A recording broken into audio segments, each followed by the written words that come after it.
Hi friends, ಮಂಗಳ cooking ಚಾನಲ್ಗೆ ಸ್ವಾಗತ.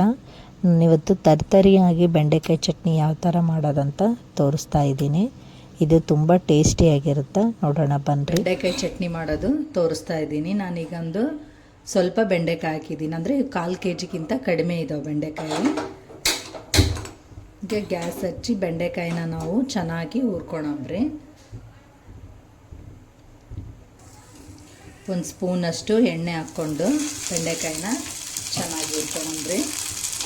ನೀವು ಮಾಮೂಲಾಗಿ ಪಲ್ಯ ಮಾಡೋಕ್ಕೆ ಯಾವ ಥರ ಹುರಿತೀರಿ ಬೆಂಡೆಕಾಯಿನ ಅದೇ ಥರ ಹುರ್ಕೊಳ್ರಿ. ನಾನೀಗ ಇದರಲ್ಲೇ ಹಸಿಮೆಣ್ಸಿನ್ಕಾಯಿನ ಹಾಕ್ತೀನಿ. ನಿಮ್ಗೆ ಹಸಿಮೆಣ್ಸಿನ್ಕಾಯಿ ಬೇಕಂದ್ರೂ ಹಾಕ್ಕೋಬೋದು, ಇಲ್ಲ ನಾನು ಒಣ ಖಾರ ಹಾಕ್ತೀವಿ ಅಂದರೆ ಖಾರದ ಪುಡಿ ಹಾಕ್ತೀವಿ ಅಂದರೆ ಅದನ್ನು ಬೇಕಾದರೂ ನೀವು ಹಾಕ್ಬೋದು. ನಾನು ಹಸಿಮೆಣ್ಸಿನ್ಕಾಯಿ ಹಾಕಕತ್ತೀನಿ. ಒಂದು 4 ಹಸಿಮೆಣ್ಸಿನ್ಕಾಯಿನ ನಾನು ಮುರಿದು ಹಾಕಿದ್ದೀನಿ, ಅಂದರೆ ಇದು ಒಂದರಲ್ಲಿ 2 ಕಟ್ ಮಾಡಿ ಹಾಕಿದ್ದೀನಿ. ಹಸಿಮೆಣ್ಸಿನ್ಕಾಯಿನ ಎರಡನ್ನೂ ಚೆನ್ನಾಗಿ ಹುರ್ಕೊಳ್ಳೋಣ್ರಿ. ಗ್ಯಾಸ್ ಸ್ವಲ್ಪ ಆದಷ್ಟು ಸಿಮ್ನಲ್ಲಿ ಇಟ್ಕೊಳ್ರಿ.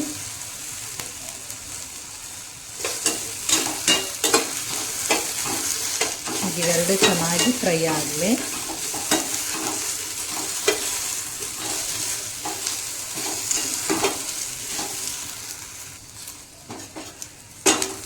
ಈಗ ನೋಡ್ರಿ ಚೆನ್ನಾಗಿ ಫ್ರೈ ಆಗಕತ್ತವ.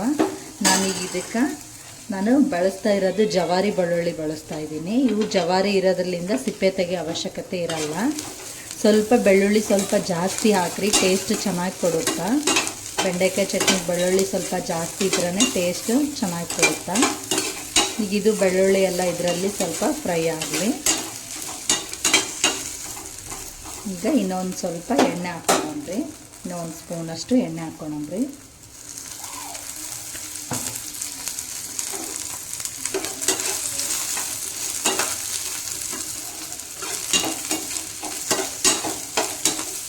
ಈಗ ನೋಡಿರಿ ಎಲ್ಲವೂ ನೀಟಾಗಿ ಫ್ರೈ ಆಗಕತ್ತೈತೆ. ಈಗ ಇದರಲ್ಲಿ ಸ್ವಲ್ಪ ಒಂದು ಅರ್ಧ ಸ್ಪೂನಷ್ಟು ಜೀರಿಗೆ ಹಾಕೊಂಡ್ರಿ.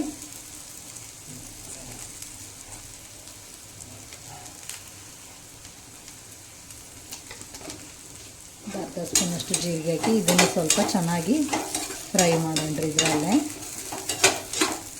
ನೀವು ಹಸಿಮೆಣ್ಸಿನ್ಕಾಯಿ ಬೇಕಂದರೂ ಹಾಕ್ಕೊಳ್ರಿ, ಇಲ್ಲ ನಾವು ಹಸಿಮೆಣ್ಸಿನ್ಕಾಯಿ ಬೇಡ ಅಂದ್ರೂ ನೀವು ಖಾರದ ಪುಡಿನಾದರೂ ಹಾಕ್ಕೋಬೋದು. ಈಗ ನೋಡಿರಿ ಎಲ್ಲ ಚೆನ್ನಾಗಿ ಫ್ರೈ ಆಗೈತೆ. ಈಗ ಇದಕ್ಕೆ ನಾನು ಸ್ವಲ್ಪ ಉಪ್ಪು ಸೇರಿಸ್ತೀನಿ.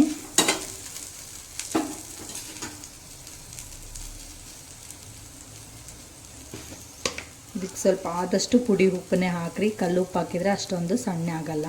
ನಿಮ್ಮ ರುಚಿಗೆ ತಕ್ಕಷ್ಟು ಉಪ್ಪು ನೋಡಿ ಹಾಕ್ಕೊಳ್ರಿ.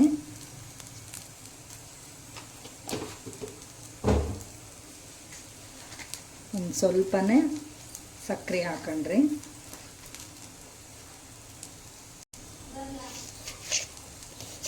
ನಾನು ಒಂದು ಸ್ವಲ್ಪ ಸಕ್ಕರೆ ಹಾಕ್ತೀನಿ. ಸಾಕು, ಇಷ್ಟ ಹಾಕಿ ಇದಕ್ಕೆ ಸ್ವಲ್ಪ ಕರಿಬೇವನ್ನ ಹಾಕಿ ಮಿಕ್ಸಿಗೆ ಹಾಕ್ಕೊಂಡ್ಬಿಡಣ್ರಿ. ಸ್ವಲ್ಪ ತರಿಯಾಗೆ ರುಬ್ಕೊಳ್ರಿ. ಪೂರ ನೀವು ನುಣ್ಣಗೆ ರುಬ್ಬಕ್ಕೆ ಹೋಗ್ಬೇಡ್ರಿ. ಗ್ಯಾಸ್ ಬಂದ್ ಮಾಡ್ತೀನಿ.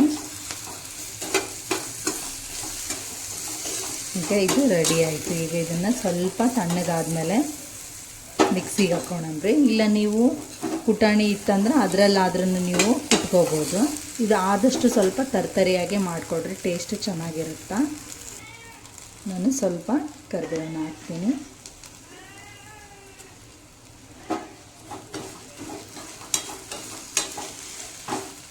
ಈಗ ಇದು ಸ್ವಲ್ಪ ತಣ್ಣಗಾಗಿದೆ. ಈಗ ಇದನ್ನು ಮಿಕ್ಸಿಗೆ ಹಾಕ್ಕೊಂಡ್ರೆ ನೋಡ್ರಿ ಈ ಥರ ತರಿಯಾಗಿ ರುಬ್ಕೊಳ್ರಿ. ಸ್ವಲ್ಪ ಬೆಳ್ಳುಳ್ಳಿ ಹಾಗೆ ಕಾಣಿಸ್ತಾ ಇರಲಿ, ಅಂದರೆ ನೀವು ತಿನ್ಬೇಕಾದ್ರೆ ಬಾಯಿಲ್ ಸಿಕ್ಕರೆ ಟೇಸ್ಟ್ ಚೆನ್ನಾಗಿ ಕೊಡುತ್ತಾ. ನಾನು ಸುಮ್ಮನೆ ಜಸ್ಟ್ ಒಂದೇ ರೌಂಡ್ ಹಾಕಿದ್ದೀನಿ. ನೋಡ್ರಿ ಈಗ ತರಿಯಾಗಿ ಎಲ್ಲ ಹಂಗೆ ಕಾಣಿಸ್ತಾವ. ಈ ಥರ ಮಾಡ್ಕೊಳ್ರಿ. ಈ ಥರ ಮಾಡ್ಕೊಂಡು ತಿನ್ನೋದ್ರಲ್ಲಿಂದ ಟೇಸ್ಟ್ ಸಖತ್ತಾಗಿರುತ್ತೆ. ನಿಮ್ಮ ಬಾಯಿ ಒಂದೇ ಥರ ಟೇಸ್ಟ್ ತಿಂದು ಬೇಜಾರಾದಾಗ ಈ ಥರ ಮಾಡ್ಕೊಳ್ರಿ. ಇದನ್ನು ನೀವು ಬಿಸಿದು ಜೋಳದ ರೊಟ್ಟೆ ಮತ್ತು ಚಪಾತಿ ಇಲ್ಲ ಬಿಸಿ ಅನ್ನದಲ್ಲಾದ್ರೂ ನೀವು ಹಚ್ಕೊಂಡು ತಿನ್ಬೋದು. ನೋಡಿರಿ ಈ ಥರ ಮಾಡ್ಕೊಳ್ರಿ. ಈ ಬೆಂಡೆಕಾಯಿ ಚಟ್ನಿ ವಿಡಿಯೋ ನಿಮ್ಗೆ ಇಷ್ಟ ಆದರೆ ಲೈಕ್ ಮಾಡಿರಿ, ಶೇರ್ ಮಾಡಿರಿ, ಕಮೆಂಟ್ ಮಾಡಿರಿ ಮತ್ತು ಬೆಲ್ ಐಕನ್ನ ಪ್ರೆಸ್ ಮಾಡಿರಿ. ಮತ್ತೆ ಮುಂದಿನ ವಿಡಿಯೋದಲ್ಲಿ ಭೇಟಿಯಾಗೋಣ. ಬಾಯ್.